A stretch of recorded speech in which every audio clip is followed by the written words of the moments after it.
Hello again, Buick brethren. Brett Slater, owner of Lord Vader. I'm here for what is hopefully the second and final installment of what is correct on a 1970 Buick GS 455 Stage 1 non-air conditioning car. It's been, probably about 10 months, 9 or 10 months since the initial installment. And not long after I had posted the first video, I was informed that not only had I forgot a couple things, but there needed to be a couple of corrections. So I'll touch on those as we move along. One thing I did forget, in the first video was the windshield washer mechanism. There's a little date code sticker on it. I'll move in here so we can try and see it. If you look,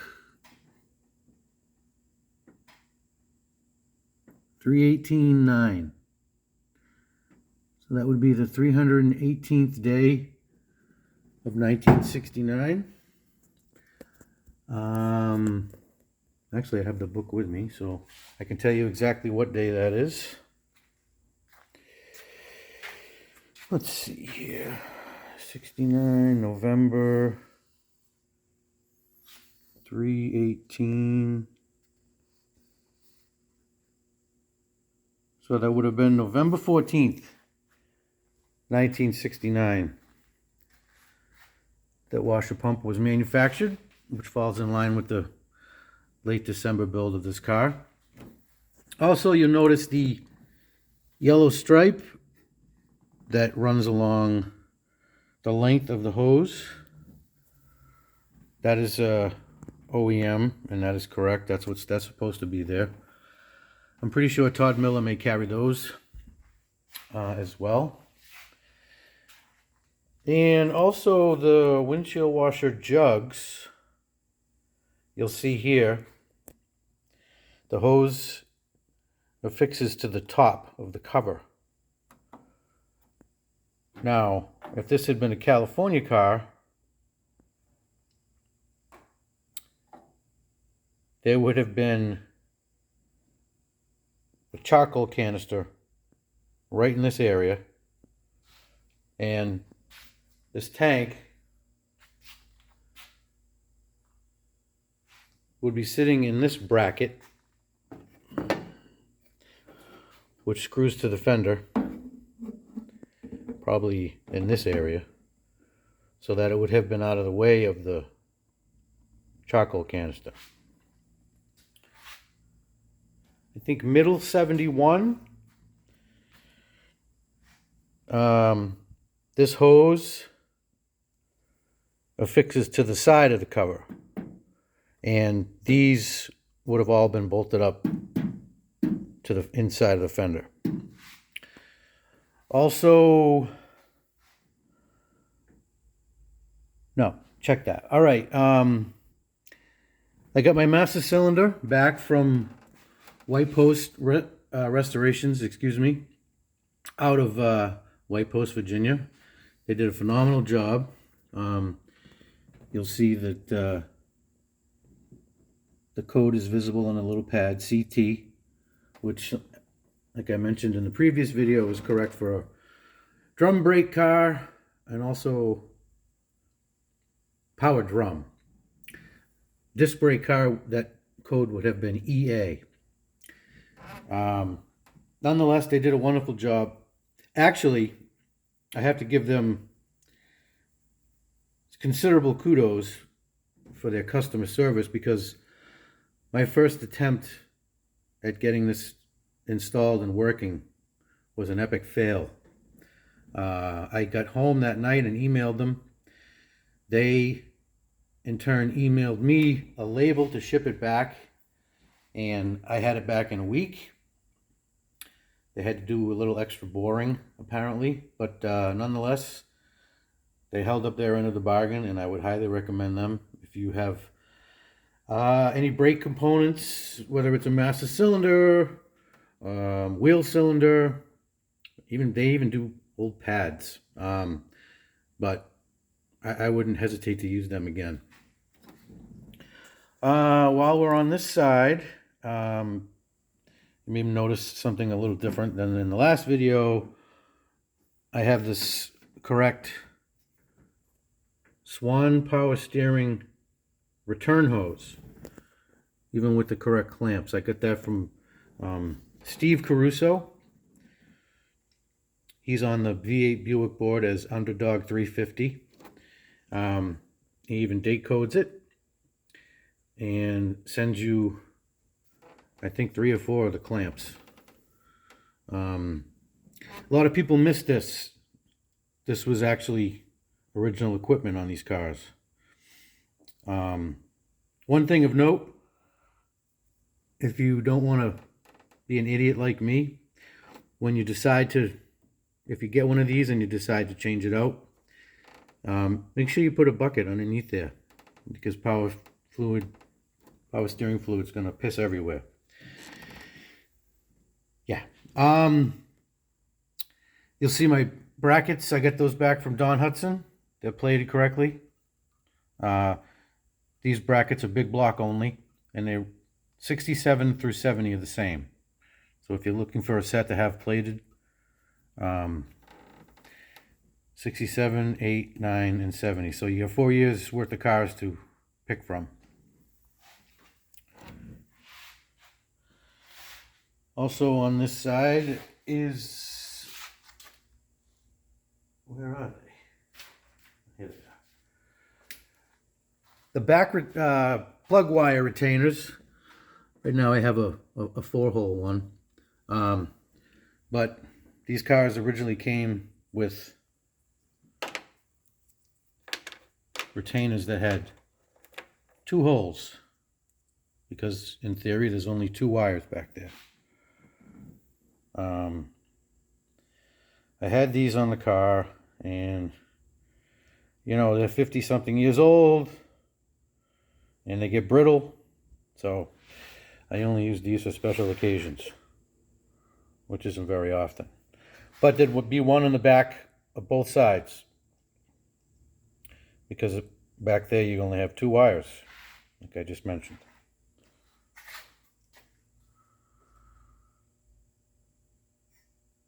Moving on to one thing that was brought to my attention in my previous video was the fact that I had a blue coil. At the time I made the video, I was chasing a electrical problem. Excuse me. And I had finally got the car to run the way it needed to. Turns out it was the voltage regulator. So I had bought the correct 50-something-year-old coil from a board member on V8 Buick. Tested it out, tested fine, and put it in, and it's been fine since.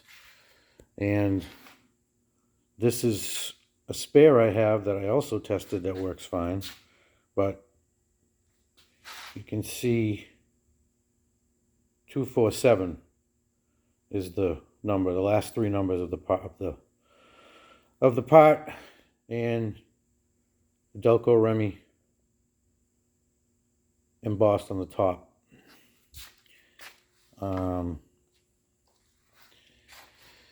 Moving on to cooling, I think I touched on that briefly before, but another thing that was brought to my attention was my radiator cap. Mr. Brad Conley, Mr. Buick. My radiator cap, you'll see the edges have ridges. That's called it's referred to as scalloped. This I got when I first got this car 5 years ago, and then this is from a reproduction from Cars in New Jersey. Then I got this reproduction from them. You'll see the edge is smooth, but I felt like the car ran warmer. So I swapped it back out, and it's been fine since. There's an NOS one that I'll be saving for who knows what, but you'll see the edge is smooth as well.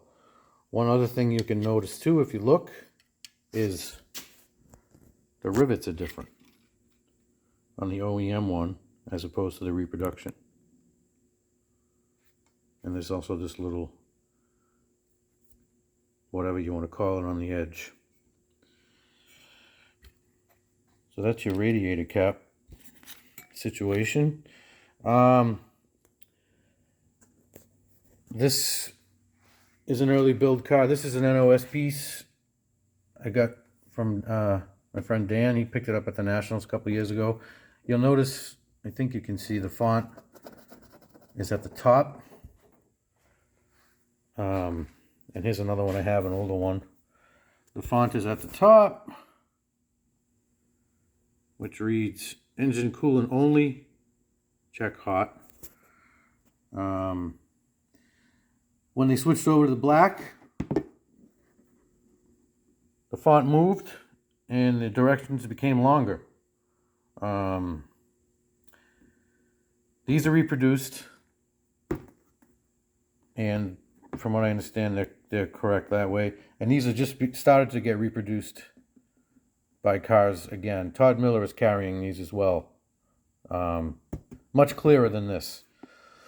But plastic fades over time between sunlight and having a liquid in it, coolant and such. And you also notice on the side here, discoloration.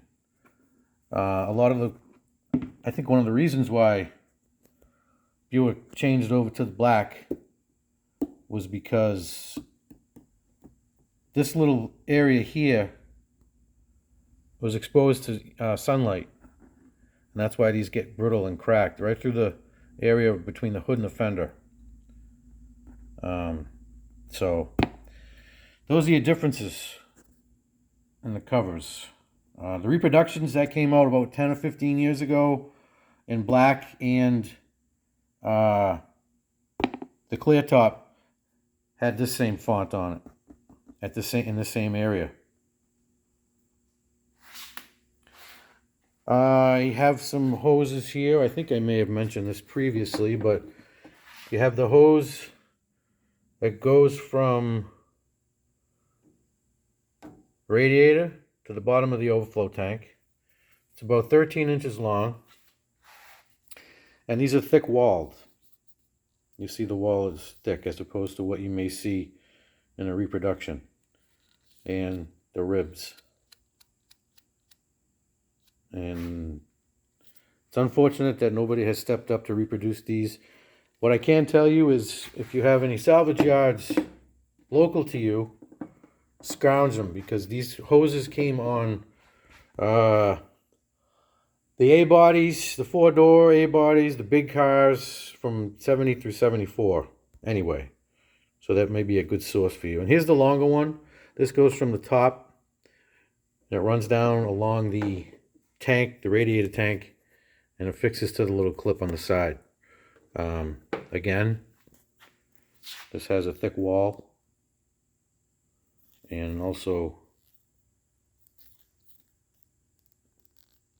some ribs. So that's how you know you would have the correct one.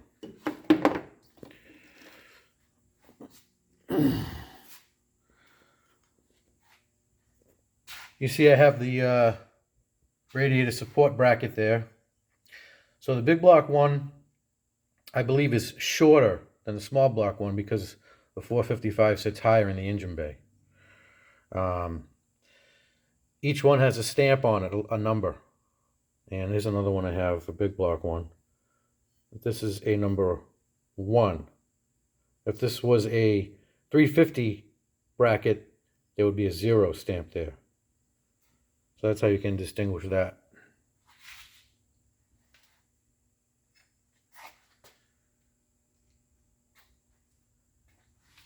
you notice that little clip, battery cable holder clip thing. In 70, they looked like this. They were more squared off.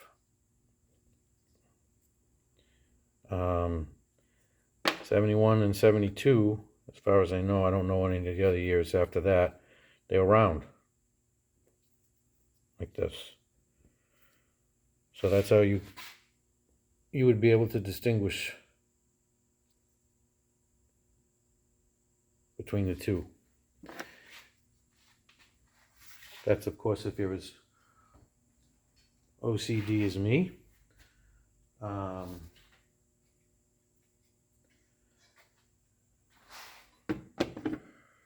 That's the double pulley that came with the heavy-duty cooling. All stage ones came with heavy-duty cooling. That's another item that I had plated by Don Hudson. You also notice this is plated as well. That's zinc phosphate. This is silver zinc. And the part number is 1961408. Put that number in an eBay search. You'd be surprised. They come up a lot. But again, it's a double pulley, and this is a wider diameter than the 71 and 72s. And this would also be the color you need to have your fan, alternator fan. That's also been plated by Don.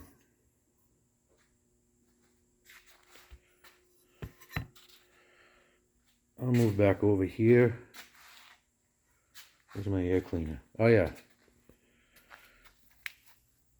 There's two clips. Pinch clamps. One there. And one there. They look like this. This one's a little beat up, but nonetheless, those are what you want. Sometimes I see guys using worm clamps. Hey, whatever works, but if you want it to be correct, that's where you need to be. Let me focus a little better here. There you go.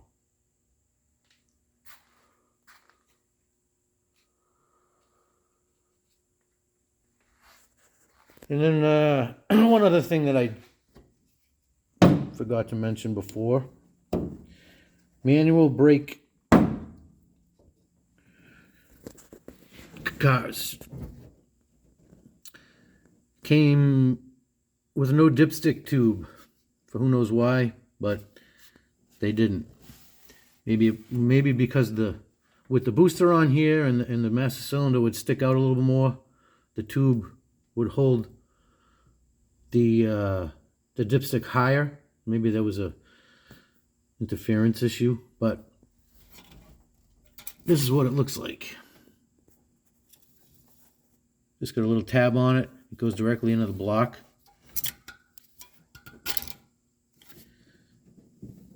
So that's what you people with drum brake cars, that's what you would need. My hood hinges, these are zinc phosphate as well. Place out in California did a great job on those. Really made the engine compartment come together, along with the master cylinder and the plated cover. I got from Rich Babula in Chicago. I forget if I discussed date codes, but as you know, most of the parts on here have date codes. Alternator has one. Voltage regulator has one. And it just so happens I have the extra voltage regulator here. You'll see 12 volt and then 9M. So that's M is December of 69. And this alternator, 9L 24. 24th day of November 1969. That's how you can figure out your date codes.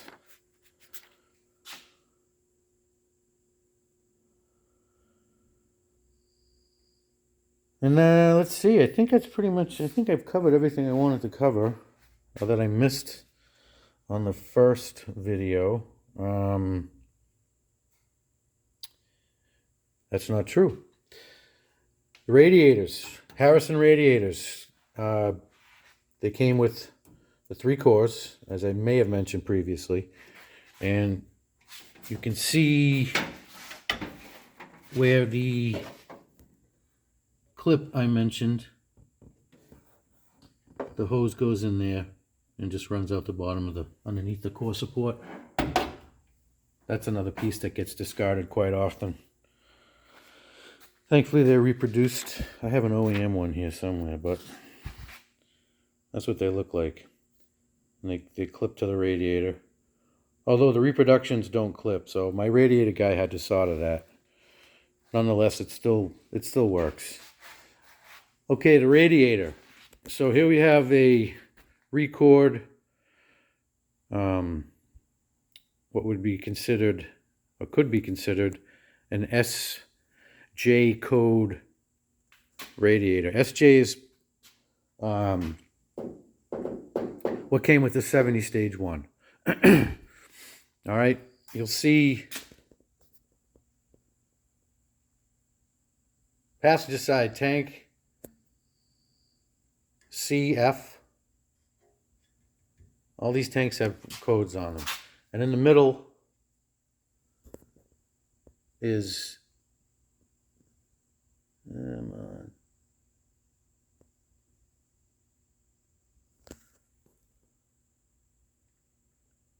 it's an H. I can't get it to focus. It's an H. So August build. This is just a spare I had redone before the prices went absolutely crazy. And the tank on this side is IA. Let me see here. There's your I, and there's your A. IA. This IA tank was used brand wide. Chevy, Buick, Pontiac, Olds. Not sure about Cadillac, but this accepts up to a 3 core, which is what this is. It could also be used as a 2 core. And like I said, the CF tank is correct for this car. However, if you ordered a GSX, you got the extra heavy duty cooling. And this tank is considerably larger. Still a 3 core, but considerably larger, and the code is XS. Now, the little tag that would clip on here, that goes above the other clip for the hose, on this one, this CFIA tank, radiator, excuse me, says SJ. I believe I can show you.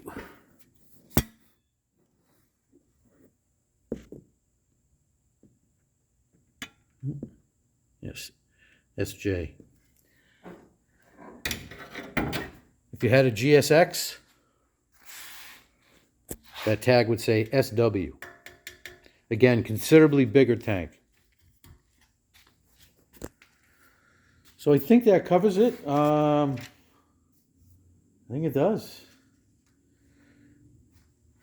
Once again, like I said, that power steering hose, return hose, excuse me, is available. Steve Caruso, Underdog 350 on V8 Buick. And Don Hudson does a lot of the plating. You can find him on Facebook.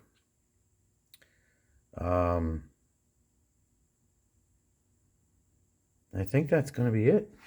I think our engine bay tutorial is, for the most part, complete.